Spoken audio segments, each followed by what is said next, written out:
Berkibarlah bendera negeriku, berkibarlah engkau di dadaku, tunjukkanlah kepada dunia semangatmu yang panas membara. Daku ingin jiwa raga ini selaraskan keanggunan. Daku ingin jemariku ini menuliskan karismamu.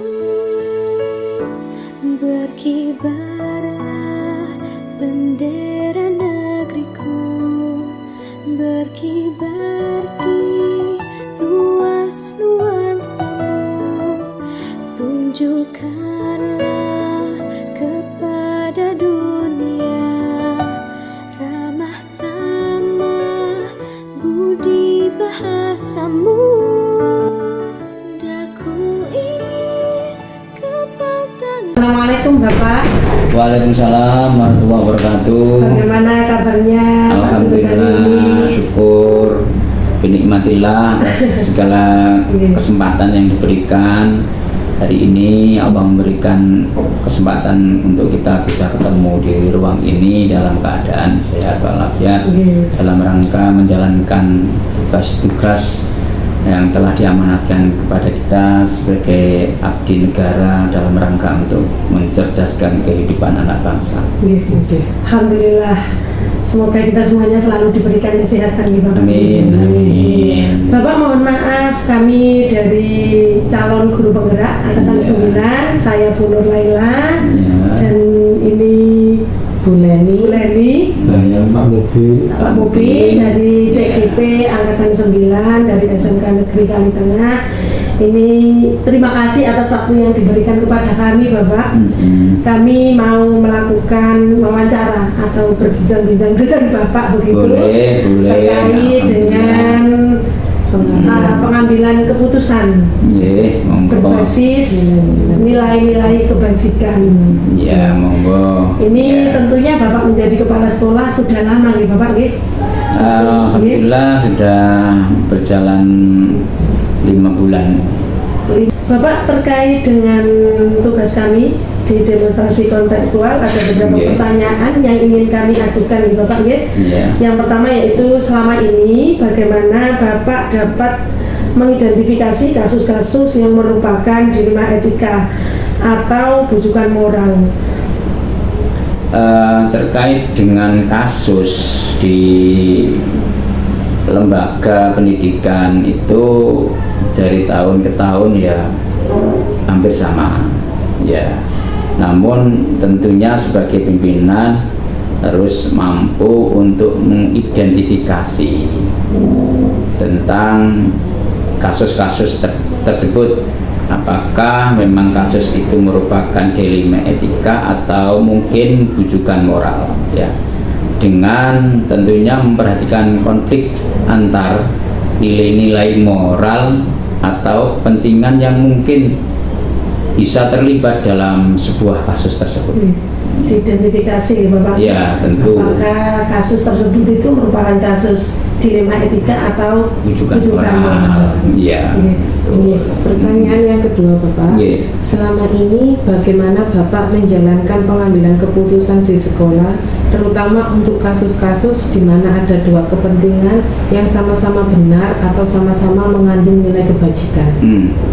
Ya, tentu dengan langkah mengidentifikasi itu kita harus lebih cermat ya, untuk selanjutnya bisa kita ambil sebuah keputusan ya, agar keputusan itu tidak merugikan ya, baik merugikan kepada pihak sekolah maupun pihak siswa ya, karena ini sama-sama punya kepentingan di mana problematika ya itu bisa jadi secara sengaja atau bisa juga secara tidak sengaja. Ini perlu adanya sebuah pertimbangan. Jadi sebagai pemimpin mampu mempertimbangkan dengan seksama antara dua kepentingan yang sama-sama untuk apa ini perlu dipertimbangkan, ya. Berfokus pada nilai-nilai kebijakan yang mungkin bisa ikut terjadi atau terlibat dalam sebuah kasus tersebut. Ini. Tentunya agar tidak merugikan salah satu pihak. Ya, betul. Ya. Berikutnya Bapak, untuk pertanyaan yang ketiga, kira-kira menurut Bapak langkah-langkah apa atau prosedur seperti apa yang biasa Bapak lakukan selama ini untuk menangani kasus-kasus tersebut? Ya, tentunya di dalam menyelesaikan sebuah kasus, ya, langkah-langkah yang biasa saya lakukan itu adalah tentu melibatkan analisis, ya, yang sangat mendalam terhadap kasus itu sendiri, ya. Kemudian perlu berdiskusi dengan tim atau rekan kerja, ya.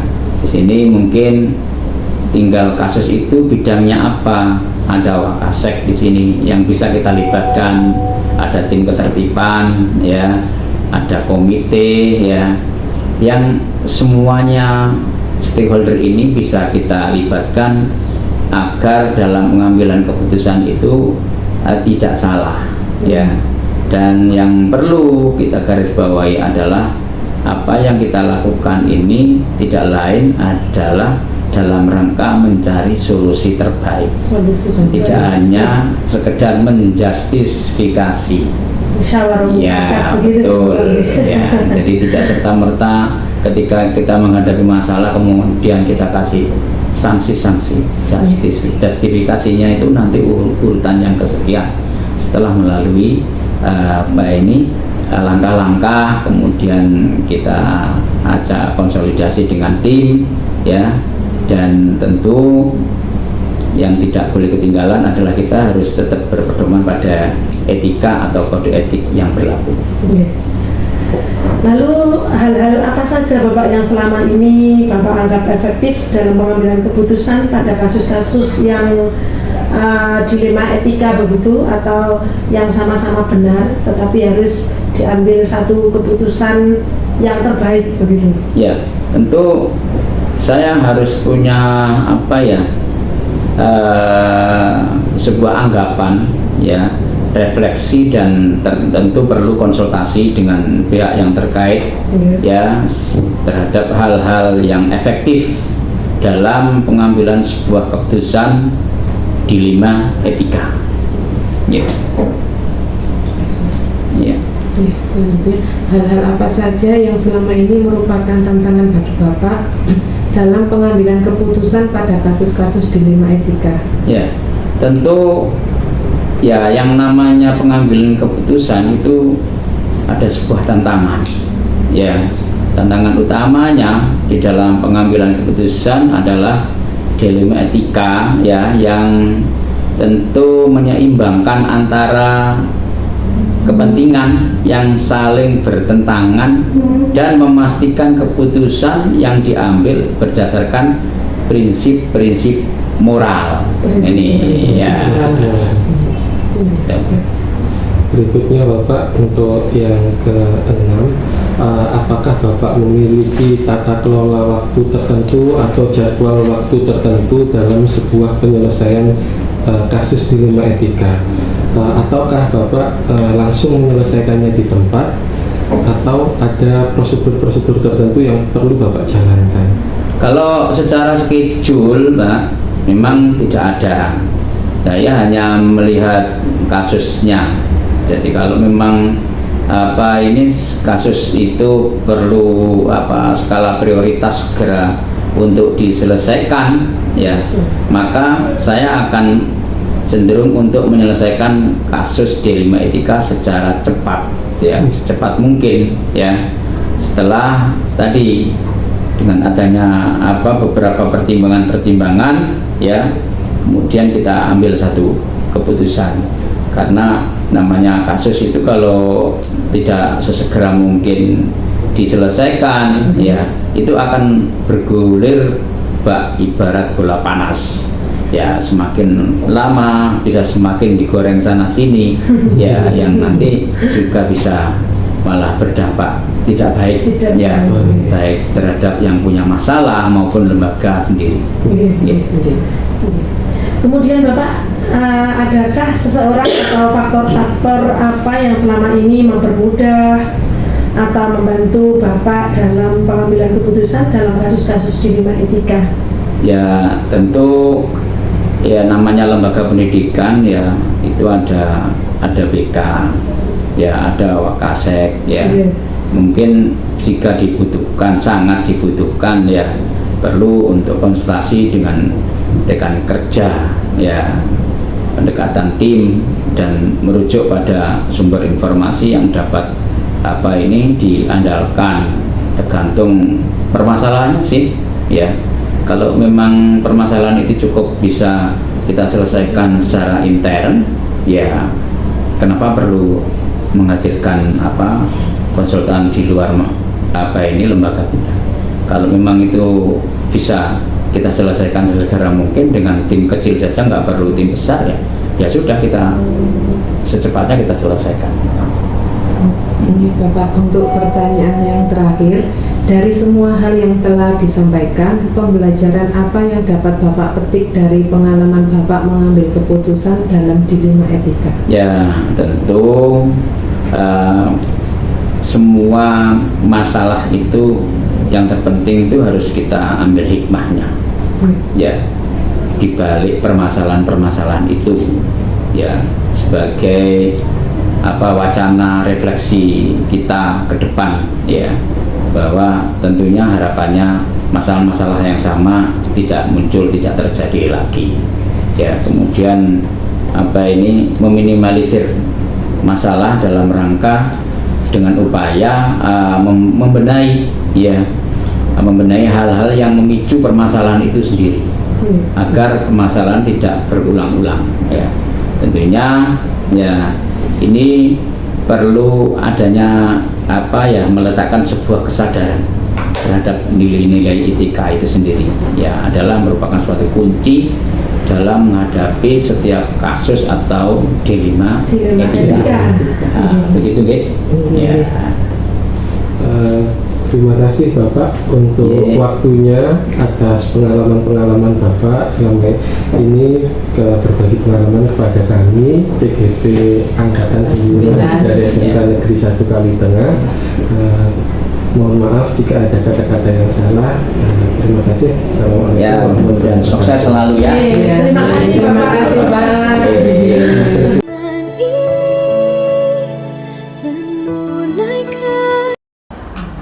Assalamualaikum Pak Nur. Waalaikumsalam Bu Nur. Bagaimana kabarnya Bapak? Alhamdulillah baik-baik, sehat-sehat saja. Alhamdulillah, semoga kita semuanya diberikan kesehatan Bapak sehingga dapat menjalani aktivitas sehari-hari dengan baik. Amin. Bapak, sebelumnya saya mengucapkan terima kasih atas waktu yang telah diberikan kepada saya. Hari ini saya ingin mewawancarai Bapak terkait dengan tugas saya sebagai calon guru penggerak Angkatan 9 modul 3.1, yaitu tentang pengambilan keputusan tentang dilema etika. Tentunya dalam perjalanannya tentu banyak pengalaman-pengalaman atau kejadian-kejadian atau kasus-kasus siswa yang tidak mudah dalam penyelesaiannya, begitu nih Bapak. Tentu saja, karena sebagai kepala sekolah harus mengayomi dua. Yang pertama guru dan karyawan, yang kedua siswa. Dan tidak kalah pentingnya juga tentang fasilitas dan sarana prasarana sekolah, yang itu merupakan tanggung jawab seorang kepala sekolah. Selama ini bagaimana Bapak dapat mengidentifikasi kasus-kasus yang merupakan dilema etika atau rujukan moral? Yang harus dilakukan untuk penanganan kasus itu adalah mengidentifikasi kasus atau mengidentifikasi konflik yang antara lain berupa nilai-nilai moral atau kepentingan yang mungkin terlibat dalam suatu kasus. Jadi kita tidak bisa langsung hantam promo, tapi bagaimana kasus itu diidentifikasi dulu. Terlebih dahulu. Setelah berhasil diidentifikasi, maka bagaimana solusi untuk menangani kasus tersebut. Sehingga penanganan kasus itu tepat sasaran. Ya, Identifikasi terlebih dahulu begitu ya Bapak, sehingga tepat sasaran dalam untuk penanganannya atau untuk solusinya. Iya, dalam pengambilan keputusan tersebut. Gitu. Kita tidak boleh gegabah untuk menangani kasus atau konflik itu, sehingga nanti merugikan banyak orang atau banyak pihaknya. Ya. Baik Bapak, lalu selama ini bagaimana Bapak menjalankan pengambilan keputusan di sekolah, terutama untuk kasus-kasus di mana ada dua kepentingan yang sama-sama benar atau sama-sama mengandung nilai kebajikan dan harus diambil satu keputusan yang pas begitu? Pengambilan keputusan tentu saja tidak boleh merugikan salah satu di antara kedua belah pihak. Pengambilan keputusan itu jangan sampai ada yang merugikan salah satu pihak. Tapi kedua belah pihak harus sama-sama diuntungkan. Karena ketika pengambilan keputusan itu merugikan salah satu pihak, maka pihak yang dirugikan itu tentu saja tidak menerima. Nah, ketika tidak menerima itu biasanya nanti imbasnya atau dampak negatifnya adalah kembali ke kepala sekolah atau ke sekolah. Nah, ini yang sebisa mungkin harus dihindari atau dieliminasi. Ya, seberat apapun kasus itu atau konflik itu, pengambilan keputusan tetap asasnya adalah tidak merugikan kedua belah pihak atau menguntungkan kedua belah pihak. Iya, sama-sama enak gitu ya Bapak. Lalu langkah-langkah atau prosedur seperti apa yang biasanya Bapak lakukan selama ini Bapak dalam menangani masalah-masalah itu? Tadi di atas sudah saya sampaikan bahwa yang pertama adalah identifikasi masalah. Atau identifikasi konflik. Setelah itu nanti kita mencari solving terhadap problem atau problem solving itu, dan ini harus dikomunikasikan dengan berbagai pihak. Tidak bisa diputuskan sendiri. Misalnya sebagai seorang kepala sekolah punya bawahan namanya wakil kepala sekolah, ya ada wali kelas, ada komite dan sebagainya. Ini harus dikomunikasikan agar pengambilan keputusan itu tidak sepihak, tapi pengambilan keputusan itu sudah disepakati oleh semua pihak. Sehingga nanti hasilnya ya bisa diterima oleh semua. Kemudian hal-hal apa saja yang selama ini Bapak anggap efektif dalam pengambilan keputusan pada kasus-kasus yang mengandung unsur dilema etika begitu? Tentang kasus dilema etika itu kita tidak bisa tidak memilih, walaupun itu sifatnya dilema etika. Dipilih salah satu. Harus dipilih salah satu. Dan tentu ada pihak yang kurang berkenan itu ya, itu saya kira biasa. Yang penting pengambilan keputusan itu menggunakan asas-asas yang benar atau etika yang baik. Ya, atau bisa saya katakan sesuai dengan prosedur, sesuai dengan peraturan itu ya. Nah, kalau sudah sesuai dengan peraturan, saya pikir siapapun tidak akan bisa menolak, karena memang aturannya seperti itu. Ya, misalnya sebagai seorang kepala sekolah, saya punya pengalaman ada wali murid yang komplain ke sekolah, ya karena merasa anaknya diperlakukan tidak adil. tapi sebenarnya ya sudah adil, cuma mereka menganggap tidak adil. Yaitu kasus anak yang sering tidak masuk sekolah. Dan itu sudah dipikirkan dengan baik-baik. Nah, saya kan dulu tuh punya target masuk sekolah itu harus 90%. Ya, kalau kurang dari 90% tidak usah ikut ujian. Dulu itu gitu deh.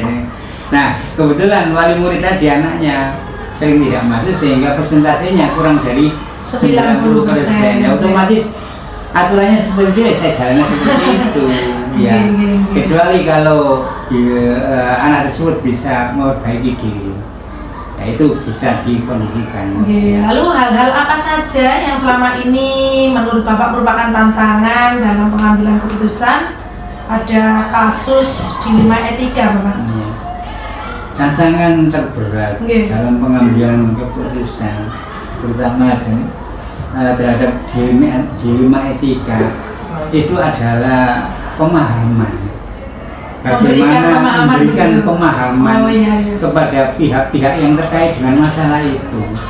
Nah, pemahaman itu sangat terkait dengan masalah SDM, sumber daya manusia. Kalau sumber daya manusianya tinggi, misalnya wali murid yang sumber dayanya tinggi atau pihak guru yang sumber dayanya tinggi, ya pihak siswa yang sumber dayanya tinggi, itu akan dengan mudah menerima keputusan tersebut. Tetapi ketika harus berhadapan dengan bapak ibu guru karyawan yang sumber dayanya rendah, siswa yang sumber daya rendah, wali siswa yang sumber daya rendah, itu butuh proses, butuh kesabaran. Terkait dengan kesadaran begitu memang. Iya, karena memang harus ya mengemetkan itu ya dengan SDM mereka. Menyamakan. Kemudian apakah Bapak memiliki sebuah tata kelola atau jadwal tertentu dalam sebuah penyelesaian kasus dilema etika? Apakah Bapak langsung menyelesaikan di tempat atau memiliki sebuah jadwal untuk menyelesaikan kasus tersebut atau masalah dilema tersebut, bentuk atau prosedur seperti apa yang Bapak jalankan biasanya? Penanganan kasus atau konflik itu tidak bisa langsung, tapi harus melalui proses, harus terstruktur, harus bertahap. Misalnya, ya paling tidak itu ada 3 tahap. Yang pertama tahap identifikasi tadi, kemudian tahap diskusi, bagaimana cara mencari solusi, mencari solving terhadap satu problem itu. Terus yang ketiga baru penanganan. Ada 3 tahap itu tadi ya, paling tidak itu. Karena ketika kita menghadapi suatu konflik atau masalah langsung kita selesaikan, itu biasanya hasilnya tidak bagus. Harus melalui proses. Tergesa-gesa atau gegabah. Jadi harus melalui proses. Ya seperti penanganan siswa itu loh, Bu. Penanganan siswa itu kan ada pemanggilan 1, pemanggilan 2, pemanggilan 3, terus nanti ada pemanggilan siswa, pemanggilan orang tua, terus ada home visit. Nah, penanganan guru juga begitu. Saya pernah menangani kasus guru, masalah guru yang tidak dapat BKD waktu itu, bantuan plus guru. Dulu di Kemenang itu ada program BKD, bantuan guru yang setiap bulannya itu 100.000, dicarikan 3 bulan sekali, berarti setiap guru itu menerima 300.000. Dan program ini tidak boleh double funding, artinya guru yang sudah menerima di sekolah lain tidak bisa menerima di sekolah saya, ya. Tetapi bapak guru tersebut ya tidak menyadari, tidak menerima ya kebijakan seperti itu, dan itu anehnya dilampiaskan dengan tidak mengajar, tidak masuk sekolah, tidak mengajar. Nah, saya kan harus berpikir untuk menangani permasalahan ini. Saya beri waktu sampai 3 kali tidak mengajar. Jadi pertama masih saya toleransi, yang kedua masih saya toleransi, yang ketiga saya harus mengambil keputusan akhir. Nah, keputusan akhir saya itu nyeleneh, Bu, aneh, yang mungkin tidak lazim dilakukan oleh kebanyakan orang. Saya datangi ke rumahnya, kemudian saya sampaikan informasi bahwa kelas yang Bapak ajar sudah 3 kali kosong, tidak Bapak ajar, terus Bapak kemana gitu ya. Nah, ternyata permasalahannya adalah dia tidak dapat BKP di sekolah kami. Lalu saya berikan sebuah tawaran, bagaimana Pak kalau saya mencari guru yang lain gitu. Akhirnya dia ketakutan, Bu. Dan alhamdulillah ya dia sadar. Saya tidak memberhentikan, tidak, tapi saya berikan tawaran bagaimana kalau saya carikan guru yang lain. Kasihan anak-anak Pak kosong 3 kali. Nah, ini kalau berlanjutkan berdampak yang tidak baik buat anak. Nah, itu Bu. Artinya pengambilan keputusan yang diambil itu melewati tahapan-tahapan luar biasa, Pak. Kemudian adakah seseorang atau faktor-faktor apa yang selama ini mempermudah atau membantu Bapak dalam pengambilan keputusan dalam kasus-kasus dilema etika, Bapak? Untuk pengambilan keputusan itu sebenarnya tidak terletak pada person, tidak terletak pada orang. Tapi bagaimana kita mengidentifikasi masalah, menangani sebuah konflik atau masalah itu melalui prosedur atau melalui sistem, melalui peraturan yang ada. Ketika kita berpijak pada prosedur, sistem, peraturan yang ada, maka pengambilan keputusan itu tidak sulit. Walaupun kita harus melakukan pendekatan dengan person, tapi kita tidak sama-sama memahami prosedur, sistem atau peraturan, itu nggak bisa menyelesaikan masalah. Jadi ketika kita tunjukkan bahwa aturannya seperti ini, sistemnya seperti ini, prosedurnya seperti ini, saya kira semua pihak akan menerima. Itu langkah termudah menurut semuanya saya. Dilakukan. Iya, ya karena kita kan berpijak pada aturan, bukan pada person. Kemudian pertanyaan yang terakhir Bapak dari semua hal yang telah disampaikan oleh Bapak tadi, pembelajaran apa yang dapat Bapak petik dari pengalaman Bapak mengambil keputusan dilema etika? Pelajaran yang bisa saya ambil untuk menangani konflik atau masalah yang berkaitan dengan dilema etika adalah yang pertama komunikasi. Ya, komunikasi dengan berbagai pihak yang terkait dengan konflik atau masalah dilema etika. Ya. Terus ada yang kedua itu ya kolaborasi. Ini ya. Karena permasalahan itu sebetulnya selalu ada jalan keluar, selalu ada solving terhadap problem itu kalau terjalin komunikasi yang baik. Ya, karena sebenarnya permasalahan itu muncul karena misunderstanding. Jadi ada ketidakpahaman, kesalahpahaman, ketidaksepahaman itu. Tapi kalau ada komunikasi yang baik, terjalin komunikasi yang baik, ada koordinasi, ada kolaborasi, itu semua nanti akan terselesaikan dengan baik. Intinya baik. Komunikasi dan kolaborasi. Komunikasi, kolaborasi, atau koordinasi ya. Koordinasi sama aja nih Bapak. Itu serumpun gitu. Terima kasih Bapak atas waktu yang telah diberikan kepada saya. Semoga pengalaman-pengalaman yang jenengan berikan ke saya ini menjadi semangat untuk saya begitu dalam serta berhati-hati ketika dalam pengambilan keputusan, biar tidak merugikan salah satu pihak. Intinya komunikasi dan koordinasi itu yang paling penting dan tidak merugikan salah satu pihak. Begitu. Jadi terima kasih. Di akhir wawancara ini yang perlu di garis bawahi adalah tidak ada konflik atau masalah yang tidak terselesaikan kalau ada komunikasi dan kolaborasi atau koordinasi. Itu bukan dengan siapa kita bekerja, bukan. Tapi itu menurut saya. Terima kasih Pak Nur, semoga panjenengan diberikan selalu kesehatan. Amin. Assalamualaikum warahmatullahi wabarakatuh. Kewajiban putra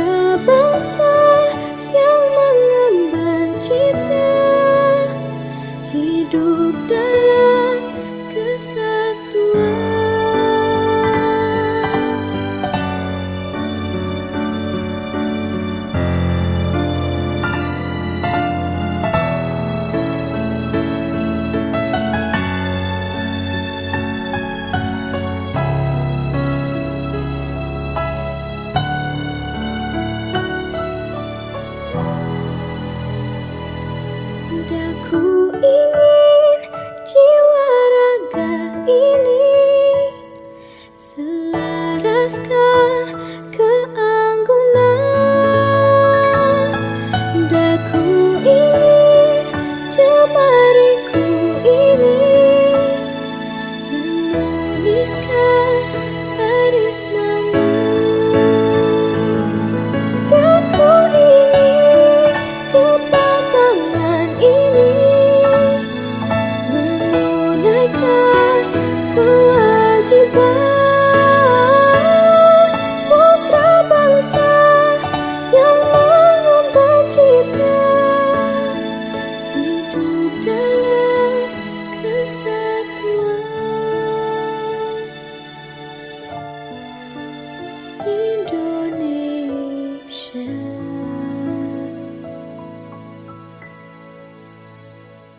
Aku ingin jiwa raga ini selaraskan keanggunan. Daku ingin jemariku ini menuliskan karismamu. Daku ingin kepatangan ini menunaikan